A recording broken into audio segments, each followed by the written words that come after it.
والصلاة والسلام على سید المرسلین اما بعد فاعوذ باللہ من الشیطان الرجیم بسم اللہ الرحمن الرحیم. پڑھیے الصلاة والسلام علیک یا رسول اللہ وعلی آلک واصحابک یا حبیب اللہ. الصلاة والسلام علیک یا نبی اللہ وَعَلَىٰ آلِكَ وَأَصْحَابِكَ يَا نور اللہ. درود پاک پڑھنے کے بے شمار فضائل و برکات ہیں. سرکار دو عالم نور مجسم صلی اللہ تعالیٰ علیہ وسلم ایک روز تشریف لائے اور آپ کے چہرہ اقدس پر خوشی محسوس ہو رہی تھی. فرمایا میرے پاس جبریل امین علیہ السلام تشریف لائے، اللہ پاک کا پیغام دیا کہ اے محمد مصطفیٰ صلی اللہ تعالیٰ علیہ وسلم، کیا آپ اس بات پر راضی ہیں کہ آپ کی امت میں سے کوئی آپ پر درود بھیجے تو میں اس پر 10 رحمتیں نازل کروں، اور آپ کا امتی آپ پر سلام پڑھے تو میں اس پر 10 بار سلام پڑھوں. اچھا، اب یہاں ایک خوبصورت بات یہ پتہ چل رہی ہے کہ ایک تو اس حدیث سے ہمیں ایک درود پاک پڑھنے کی فضیلت پتہ چل گئی کہ ایک درود پر 10 رحمتیں ہیں، ایک سلام پڑھیں تو 10 سلامتیاں نازل ہوتی ہیں. مگر ایک اور خوبصورت بات یہ پتہ چلی کہ سرکار دو عالم صلی اللہ تعالیٰ علیہ وسلم کا ہم گناہ گاروں سے پیار کیسا ہے کہ درود کون پڑھے گا؟ ذرا جواب دیجئے. ہم پڑھیں گے. رحمتیں کس پر نازل ہوں گی؟ ہم پر نازل ہوں گی. ہم اگر سلام پڑھیں گے تو سلامتی کس پر نازل ہوگی؟ ہم پر. اور خوش کون ہو رہا ہے؟ نبی پاک راضی ہو رہا ہے. یہ ذرا سمجھیے گا. کسی اپنے کو تحفہ ملے، کسی اپنے کو انعام ملے تو خوشی ہوتی ہے نا. تو نبی پاک اپنی امت سے کتنا اٹیچڈ ہیں اور کتنا محبت فرماتے ہیں کہ خوشی مل رہی ہے کہ میری امت مجھ پر درود پڑے گی تو ان پر رحمتیں نازل ہو جائیں گی. تو یہ پتہ چلنا چاہیے کہ سرکار دو عالم علیہ الصلوۃ والسلام ہماری نیکیوں سے، ہماری اچھی باتوں سے بھی راضی ہوتے ہیں کہ میری امت اچھے اعمال کر رہی ہے، اور وہ تو ہمیں نبی پاک علیہ الصلوۃ والسلام کی رضا کے لیے بھی درود پاک بھی پڑھنا ہے، خوب نیکیاں بھی کرنی ہیں، اور اپنے آپ کو انشاءاللہ گناہوں سے محفوظ بھی رکھنا ہے. آئیے مل کر محبت کے ساتھ درود پاک پڑھ لیں. صلو علی الحبیب صلی اللہ تعالی علی محمد صلی اللہ علیہ وسلم. آج قرآن پاک کی کون سی آیت اور اس پر ہم جو گفتگو کریں گے، ہماری کوشش یہ ہوتی ہے کہ کچھ قرآن کی باتیں کی جائیں، کچھ قرآن سے میسج لیا جائے. تو آج قرآن مجید فرقان حمید کی آیت ہے. اللہ کریم قرآن میں ارشاد فرماتا ہے، پارہ نمبر 1 ہے، سورہ بقرہ ہے، اور آیت نمبر ہے 85. بسم اللہ الرحمن الرحیم. افتؤمنون ببعض الکتاب وتکفرون ببعض فما جزاء من يفعل ذلك منكم الا خزي في الحياة الدنيا وَيَوْمَ الْقِيَامَةِ يُرَدُّونَ إِلَىٰ أَشَدِّ الْعَذَابِ وَمَا اللَّهُ بِغَافِلٍ عَمَّا تَعْمَلُونَ. آسان ترجمہ قرآن کنز العرفان. تو کیا تم اللہ کے بعض احکامات کو مانتے ہو اور بعض سے انکار کرتے ہو؟ تو جو تم میں ایسا کرے اس کا بدلہ دنیاوی زندگی میں ذلت و رسوائی کے سوا اور کیا ہے، اور قیامت کے دن انہیں شدید ترین عذاب کی طرف لوٹایا جائے گا، اور اللہ تمہارے اعمال سے بے خبر نہیں ہے. اے میرے پیارے اسلامی بھائیوں، اس آیت میں جو ہمیں میسج دیا جا رہا ہے نا، وہ بڑا کمال کا میسج ہے. بیسیکلی شان نزول تو یہودیوں کے لیے تھا کہ ان سے اللہ کریم نے 3 باتوں کا تورات میں وعدہ لیا تھا. ایک دوسرے کو آپس میں قتل نہیں کرو گے، ایک دوسرے کو جلا وطن نہیں کرو گے، یعنی گھروں سے نہیں نکالو گے، تم میں سے کوئی شخص قید ہو جائے یا غلام بنا لیا جائے تو اسے خرید کر آزاد نہیں کرو گے. لیکن انہوں نے کیا کیا؟ 3 وعدوں میں سے 1-2 باتیں ماننا شروع کر دیں اور ایک اپنی مرضی سے قتل و غارت گری کرنے لگے. تو اب قرآن مجید فرقان حمید میں ان سے کیا کہا گیا؟ افتؤمنون ببعض الکتاب. تو کیا تم اللہ کے بعض احکام کو مانتے ہو؟ اور پھر کیا فرمایا؟ وتکفرون ببعض، اور بعض سے انکار کرتے ہو، یعنی اپنی مرضی سے ایک حکم کو پک کر لیتے ہو، ایک کو چوز کر لیتے ہو، باقی چھوڑ دیتے ہو. اب جو یہ کرتا ہے تو پھر اس کے بارے میں اس کی سزا کیا بیان فرمائی قرآن نے؟ فما جزاء من يفعل ذلك منكم، یعنی کیا جزا جو کرے یہ تم میں سے، فرمایا الا خزي فی الحیات الدنیا، مگر رسوائی دنیا کی زندگی میں، یہ دنیاوی سزا تھی۔ اب مزید فرمایا وَيَوْمَ الْقِيَامَةِ يُرَدُّونَ إِلَىٰ أَشَدِّ الْعَذَابِ، اور قیامت کے دن انہیں شدید ترین عذاب کی طرف لوٹایا جائے گا۔ یعنی جو اپنی مرضی کا حکم مان لے، باقی کا انکار کرے، اسے دو سزائیں ملیں گی، دنیا میں بھی سزا ملے گی اور آخرت کا شدید عذاب بھی ملے گا۔ وَمَا اللَّهُ بِغَافِلٍ عَمَّا تَعْمَلُونَ، اور اللہ تمہارے اعمال سے بے خبر نہیں ہے۔ تو اے میرے پیارے اسلامی بھائیوں، یہاں ایک بڑا واضح قرآن کا میسج ہے۔ یقیناً یہ ان لوگوں سے فرمایا گیا، مگر یہ حکم ہم سب کے لیے بھی ہے کہ قرآن کے کچھ احکام، شریعت کے کچھ احکام مان لیے اور کچھ کو رد کر دیا ہے، کسی کا انکار کر دیا، فرمایا پھر اس کے لیے شدید ترین عذاب ہے، دنیا میں بھی اور آخرت میں بھی۔ اب اس واقعے میں ہمیں ایک اور بات یہ سیکھنے کو مل رہی ہے کہ ظلم بھی حرام ہے اور ظلم پر مدد کرنا بھی حرام ہے۔ یہ اوس و خزرج اور یہ اس زمانے کے جو قبیلے تھے جو آپس میں لڑتے تھے اور ظالموں کی مدد کرتے تھے، ان پر یہ آیت جو نازل ہوئی، اس سے ہمیں کیا میسج ملا کہ ہمارے یہاں بھی ہمیں ظلم کی طرفداری نہیں کرنی ہے، ظلم کرنا بھی نہیں ہے اور ظالموں کا ساتھ بھی نہیں دینا ہے۔ اب ہمارے یہاں کس انداز سے طرفداری ہو رہی ہوتی ہے، اب ذرا میں کچھ مثالوں کے ذریعے سمجھاتا ہوں کہ ہمارے یہاں کچھ لوگ جان رہے ہوتے ہیں، میرا چاچا ہے، میرا تایا ہے، چھوٹا بھائی ہے یا بڑا بھائی ہے، رشتہ دار ہے، پتہ غلط کر رہا ہے، مگر چونکہ اپنا ہے اب اس کی طرفداری کر رہے ہوں گے، ٹھیک ہے۔ اگر خدا نہ خواستہ ہمارے بولنے کے سبب لڑائی جھگڑے ہو سکتے ہیں، خاندان کے حالات بگڑ سکتے ہیں، تو ہمیں خاموشی اختیار کرنی چاہیے، لیکن جھوٹ اور اس کی طرفداری نہیں کرنی چاہیے کہ یار میرا گرائی ہے تو میرے محلے کا ہے تو ہمارے قبیلے کا ہے، اگر اس کا جھگڑا ہو گیا ہے یا وہ کسی کے ساتھ زیادتی کر رہا ہے اور آپ کو بٹھا رہا ہے ساتھ کہ بھائی آپ بتاؤ میں غلط ہوں کہ صحیح ہوں، بھائی دو چیزیں، یا تو آپ کو لگتا ہے میں غلط کہوں گا تو لڑائی اور بڑھ جائے گی، یہ مجھ سے بھی لڑے گا، تو آپ خاموش ہو جائیں، مگر یہ نہ کہے کہ ہاں تم صحیح ہو، بھائی یہ میرا رشتہ دار بالکل ٹھیک کہہ رہا ہے۔ آپ کو فیصلہ انصاف کا کرنا ہے، آپ کو طرفداری ظالم کی نہیں کرنی ہے، کیونکہ یہی وہ غلطی ہے کہ کچھ قرآن کے احکام کو مان رہے ہیں اور کچھ جناب چھوڑ رہے ہیں۔ آگے سنیے، اب پارٹنر ہوتے ہیں دو، مل کر کام کر رہے ہیں، ہمیں پتہ ہے یار یہ پارٹنر ہے میرا، مگر یہ سامنے والے گاہک سے بات ٹھیک نہیں کر رہا ہے، یہ جھوٹ بول رہا ہے، یہ جھوٹ بول کے سودا بیچ رہا ہے اور اس نے ابھی سود پہ پیسے لیے ہیں یا فلاں غلط کام کیا ہے۔ ہم کہتے ہیں یار اب اس کی غلط اس کو کہیں گے تو کمپنی بیٹھ جائے گی، بیچتا تو مال بڑا اچھا ہے، جھوٹ بول کے بیچ تو آتا ہے، سودا سب سے اچھا بیچتا ہے جناب، کاروبار اس کو سمجھ بڑی ہے، کچھ بھی کر کے آئٹم بیچ کے آ جاتا ہے۔ اگر میں اس کا پارٹنر ہوں اور میں خاموش ہوں اور میں بلکہ طرفداری کر رہا ہوں، تو پھر آپ سوچیں کہ ہم کیا کر رہے ہیں۔ ہاں، ہمیں ایسے یا تو پارٹنر رکھنے نہیں چاہیے جو حرام کما رہے ہیں، کیونکہ قیامت کے دن ہم اگر اس کے پارٹنر ہیں تو اس کے حرام کاموں کا جواب بھی دینا پڑ جائے گا نا۔ ہیں بہت سارے شیئر کمپنی کے کاروبار کو جو علماء منع کرتے ہیں، اس کی ایک بڑی وجہ علماء یہ بیان کرتے ہیں کہ آپ جناب اس کمپنی میں ایک طرح سے پارٹنر بن جاتے ہیں، آپ کو کیا پتا اس کمپنی میں کیا کیا حرام ہو رہا ہے، اس کی بڑی تفصیل ہے، میں نہیں کہہ رہا سارا کام غلط یا سارا کام صحیح، آپ کسی صحیح عالم دین مفتی کے ساتھ بیٹھے تو صحیح، پارٹنر بننا آسان نہیں ہے کسی کا۔ اب اگر آپ کسی بھی چیز کے پارٹنر ہیں تو اس کے اچھے کے بھی پارٹنر ہیں، اس کے برے کے بھی پارٹنر بن گیا، تو یہ سوچنا ہوگا کہ کہیں میں غلط کام کی طرف تو نہیں جا رہا۔ اسی طرح لوگ معاذ اللہ آج کل کیا ہوتا ہے، کچہریوں میں جھوٹی گواہیاں دے رہے ہیں، اللہ اکبر، حالانکہ معلوم ہے کہ جھوٹی گواہی دے رہا ہوں، ظلم ہو رہا ہے، مگر کہیں یہ ایسا نہ ہو کہ کسی مظلوم کے ساتھ برا ہو جائے اور کسی ظالم کا فائدہ ہو جائے، تو پھر دنیا اور آخرت کے شدید عذاب کے لیے تیار رہیے۔ ایک بات یاد رکھیے کہ آپ کی لکھت سے، آپ کے کالم سے، آپ کی صحافت کی آواز سے، یا اگر آپ وکیل ہیں تو آپ کیس لیتے وقت بھی یہ دیکھیں، وکیلوں کو پتا ہوتا ہے کہ میں جس کا کیس لے رہا ہوں یہ ظالم ہے یا مظلوم ہے،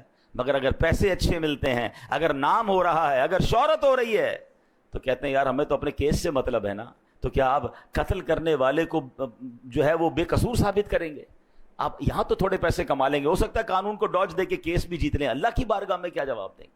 کبھی بھی ظالم کا ساتھ نہیں دینا ہے، کبھی جھوٹی گواہی نہیں دینی ہے۔ دو باتیں ہیں، شریعت کہتی ہے اگر آپ ظلم کے خلاف آواز نہیں اٹھا سکتے تو کم از کم ساتھ تو نہ دینا ہے، آپ خاموش ہو کے سائڈ پہ ہو جائیں، لیکن یہ ہونا ضروری ہے۔ اور جو ماشاءاللہ کہتے ہیں نا حسینی قافلے کے سپاہی ہوتے ہیں، وہ تو ظلم کے خلاف کھڑے ہو جاتے ہیں اور پھر کھڑے ہوتے ہیں، نقصان ہوتا ہے تو وہ نقصان سے ڈرتے نہیں۔ بہرحال میرے پیارے اسلامی بھائیوں، ہم نے یہ بات سمجھنی ہے۔ اب آج کل ہمارے معاشرے میں ایک اور بڑا فتنہ آیا ہے، اور وہ کیا ہے؟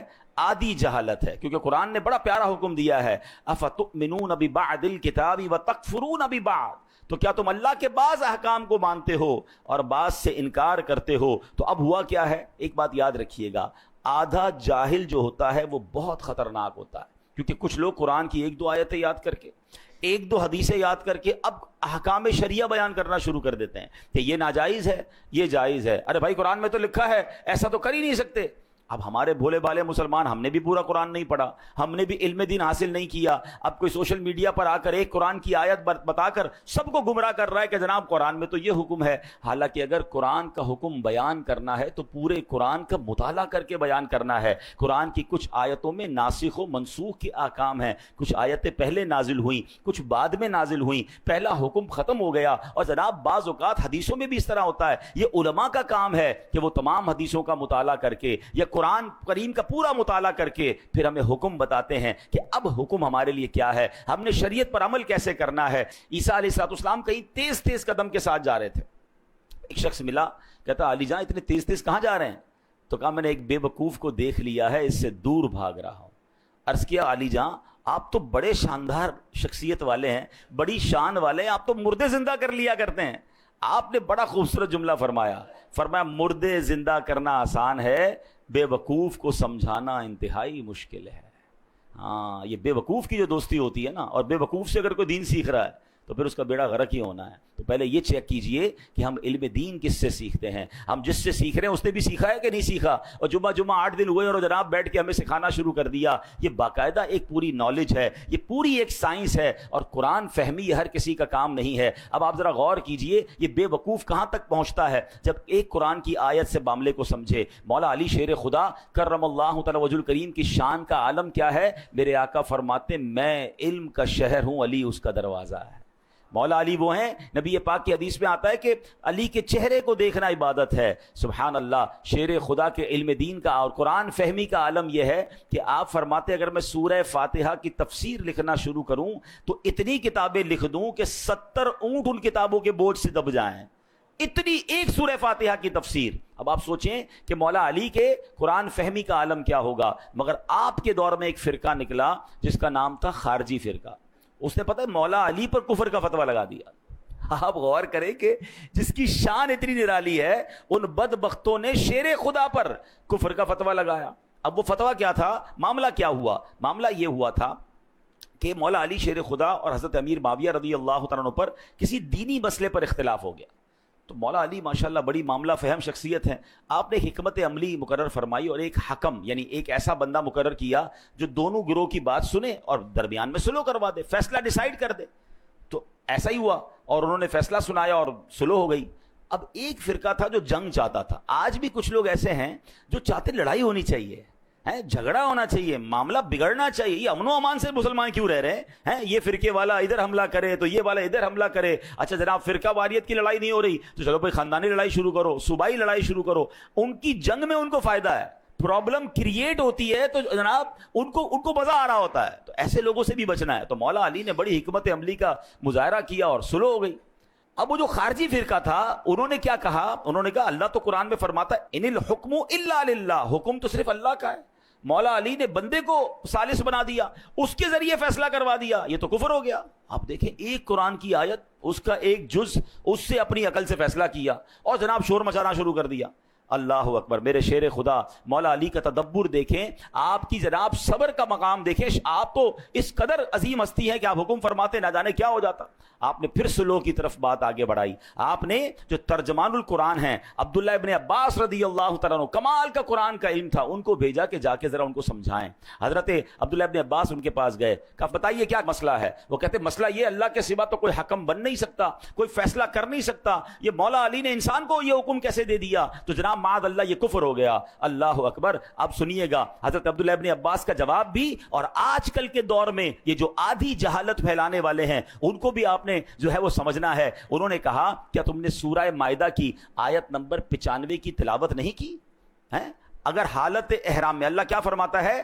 اگر کوئی حالت احرام میں کسی جانور کو مار دے، مثلا کسی نے خرگوش کو مار دیا، اب حکم یہ ہے کہ اس جانور کی قیمت صدقہ کرے، جس قیمت کا جانور اس نے مارا ہے احرام کی حالت میں اس کی قیمت کو صدقہ کرے۔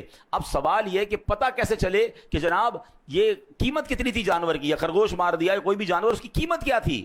اللہ قرآن میں حکم فرماتا ہے یحکم بہ ذوا عدل منکم، تم میں سے 2 معتبر آدمی اس میں فیصلہ کر لیں۔ اللہ اکبر۔ عبداللہ ابن عباس کہتے ہیں چند روپوں میں خرگوش آ جاتا ہے، اس کی قیمت ڈیسائیڈ کرنے کے لیے تاکہ آپس میں پرابلم نہ ہو 2 بندے بیٹھ کے فیصلہ کر لیں۔ اللہ اکبر۔ فرمایا بتاؤ جانور کی قیمت زیادہ یا انسانوں کی قیمت زیادہ؟ شیر خدا نے صحابہ کرام کے درمیان کوئی ڈسٹربنس نہ ہو جائے، کوئی لڑائی نہ ہو جائے، انسانی جان ضائع نہ ہو جائے، اس کے لیے کسی کو حکم بنایا کہ جناب فیصلہ کرا دیا جائے، تو اس میں کیا حرج ہے؟ جب خرگوش کی قیمت معلوم کرنے کے لیے قرآن کہہ رہا ہے کہ جناب 2 بندے بیٹھ کر فیصلہ کر لیں کہ قیمت کیا ہے، تو پتہ یہ چلا ایک آیت تو پڑھی تھی، پورا قرآن نہیں پڑھا تھا، حالانکہ آگے قرآن میں اس کی ڈیفینیشن موجود ہے۔ اور یہی آج کے دور کا پرابلم ہے، اور یہاں ہماری بھی ایک کمزوری ہے کہ ہم جناب ہر کسی کی بات سننے کے عادی بن گئے، اور جب سنتے ہیں تو کنفیوز ہو جاتے ہیں۔ معاذ اللہ، اب تو لوگ غیر مسلموں کو سننے لگ گئے، جب سنتے ہیں تو کہتے ہیں یار یہ اسلام کی جو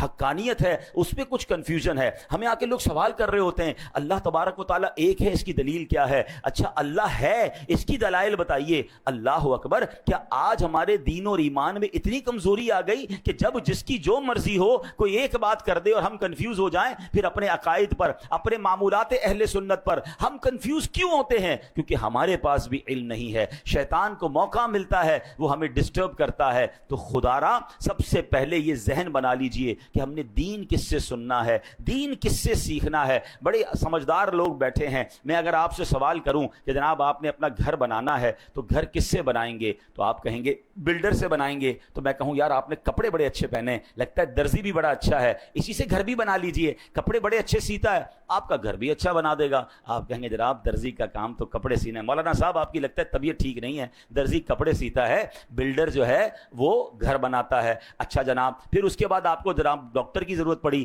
طبیعت خراب ہوئی، تو اب میں آپ کو کہوں کہ آپ ایسا کیجئے کہ آپ چپل بڑے اچھے سلوا کے لائے تھے، اسی بندے سے آپ اپنی دوائی بھی لے لیجئے۔ آپ کہیں گے لگتا ہے آج آپ نے دوائی نہیں پی ہے کہ جناب چپل سینے والا جو ہے وہ ہمیں دوائی کیسے دے گا؟ تو کمال ہے کہ دنیا کی ہر فیلڈ میں آپ اپنے لیے اس فیلڈ کا ایکسپرٹ تلاش کرتے ہیں۔ موچی سے جوتے سلواتے ہیں، درزی سے کپڑے سلواتے ہیں، ڈاکٹر سے دوائی لیتے ہیں، بلڈر سے گھر بناتے ہیں، ان کو آپس میں مکس اینڈ میچ نہیں کرتے۔ تو اب بتائیے نا دین کس سے سیکھنا چاہیے، شریعت کس سے معلوم کرنی چاہیے؟ کیا ہر اس شخص کو یہ حق حاصل ہے؟ میرا دین اتنا مظلوم ہے۔ اچھا اب ایک اور فینومنا لوگ لے کر آئے کہ جناب انٹرنیٹ پر تو ساری چیزیں موجود ہیں، اب تو اے آئی کا زمانہ ہے، سوال کیجئے جواب مل جاتا ہے۔ قرآن پاک پڑھنے کی اور جناب اس کی اتنی بڑی بڑی تفسیریں پڑھنے کی ضرورت کیا ہے؟ اور جناب پڑھنا بھی ہے تو کسی عالم کی ضرورت کیا ہے، کسی مفتی کی ضرورت کیا ہے، کسی ایکسپرٹ کی ضرورت کیا ہے؟ قرآن موجود ہے، تفسیریں موجود ہیں، ہم خود ہی مسئلہ نکال لیں گے، ہمیں علماء کی حاجت نہیں ہے۔ چلے تھوڑی دیر کے لیے آپ کی بات مان لیتے ہیں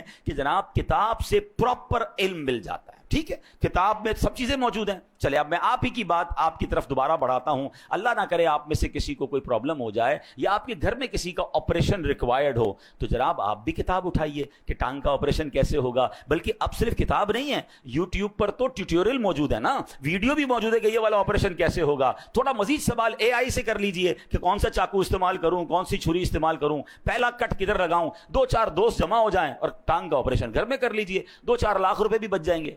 آپ کہیں گے یار کیا ہو گیا آپ کو؟ بھائی جان کا معاملہ ہے، کسی ایکسپرٹ سے کروانا پڑے گا، کتابوں میں ضرور لکھا ہے لیکن ٹانگ ضائع ہو جائے گی، دل کا آپریشن ہم نہیں کر سکتے، حالانکہ اس کا پورا طریقہ انٹرنیٹ پر موجود ہے۔ آپ کہیں نہیں، اس کے لیے برسوں کا ایکسپرٹ چاہیے، بلکہ آپریشن تو اس سے کروائیں گے جس کا آپریشن کرنے کا تجربہ بھی ہو اور اس کا آپریشن کامیاب بھی ہوتا ہو۔ 4 دوستوں سے بھی پوچھیں گے، 3 رائے لیں گے، ایک رائے پر بھی لوگ آپریشن نہیں کراتے۔ کرنا بھی یہ چاہیے کہ 3 طرف سے رائے لے کر پھر آپریشن کی طرف جانا چاہیے۔ آپ کہیں گے جان کا معاملہ ہے، جسم کا معاملہ ہے، باڈی خراب ہو سکتی ہے۔ سبحان اللہ، آپ نے میرا ہی جواب دے دیا حضرت۔ اب میرا ثواب سن لیجئے، مجھے ایک بات بتا دیجئے، کسی کی ٹانگ زیادہ قیمتی ہے یا اس کا ایمان زیادہ قیمتی ہے؟ میرے ایمان پر جس کی جو مرضی آئے چھری کانٹے لے کر آ جائے کہ میں تمہارا ایمان کا معاملہ ٹھیک کرتا ہوں، تمہارا دین میں تمہیں سمجھاتا ہوں، آپ پڑھ لینا، آپ ہی خود ہی قرآن سے اور تفسیر سے پڑھ لیں۔ آپ کہیں گے نہیں جناب،